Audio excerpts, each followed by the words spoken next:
അങ്ങനെ നമ്മുടെ ബാല നഷ്ടപരിഹാരമായിട്ട് 1 കോടി രൂപ കൊടുക്കാമെന്ന് വാക്ക് കൊടുക്കുന്നുണ്ട്. അതെങ്ങനെ കൊടുക്കാമെന്ന് ആലോചിച്ചിട്ട് വിഷമിച്ചിരിക്കുകയാണ് ഗോമതി. ഇനിയിപ്പോൾ അതിന് എന്താ ചെയ്യുക, വീട് വിൽക്കേണ്ടി വരുമോ എന്നൊക്കെ ആലോചിച്ചിരിക്കുന്നുണ്ട്.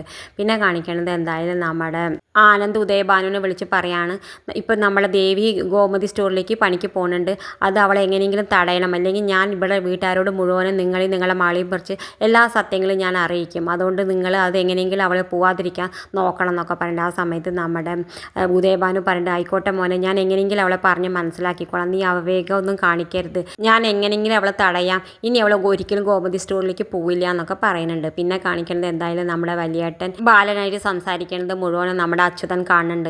അച്യുതൻ മനസ്സിലാക്കുന്നുണ്ട്, ഓ അയാളിപ്പോൾ എല്ലാം ഇതും മറന്ന് ശത്രുതയൊക്കെ മറന്നിട്ട് ഇപ്പോൾ ദേവമംഗലക്കാരായിട്ട് കൂട്ടാണ് അയാളുടെ മകൾക്ക് വേണ്ടിയിട്ട് എന്നൊക്കെ മനസ്സിലാക്കുന്നുണ്ട്. എന്തായാലും വേഗം നമ്മുടെ അച്യുതൻ അലോകിനെ വിളിച്ച് പറയുന്നുണ്ട്, നമ്മുടെ വലിയേട്ടനെല്ലാം മറന്നാലും നമ്മൾ ഒരിക്കലും ആ ശത്രുത മറക്കരുത്, നമ്മൾ ദേവമംഗലക്കാരുമായിട്ടുള്ള പ്രതികാരം നമ്മൾ അനുശ്രീ കരുവായിട്ട് വേണം കളിക്കണം, അവളെ ഇനി നമ്മൾ മുന്നോട്ട് വെച്ചിട്ട് വേണം നമ്മളെ കളി മുന്നോട്ട് പോകാമെന്നൊക്കെ പറഞ്ഞിട്ട് എന്തായാലും നമ്മൾ അലോക് നമ്മൾ അനുശ്രീയെ കൊണ്ട് കുറേ ഡ്രസ്സൊക്കെ എടുപ്പിക്കുന്നുണ്ട്. അവൾക്കാണെങ്കിൽ പൈസ ഒന്നും കൊടുക്കണില്ല, അവളെങ്ങനെ ബില്ല് പേ ചെയ്യാമെന്ന് അറിയാതെ ഇങ്ങനെ നിൽക്കുന്നുണ്ട്. അലോകിനെ കുറേ വിളിക്കുന്നുണ്ട്, അലോകിൻ്റെ ഫോണാണെങ്കിൽ സ്വിച്ച് ഓഫ്.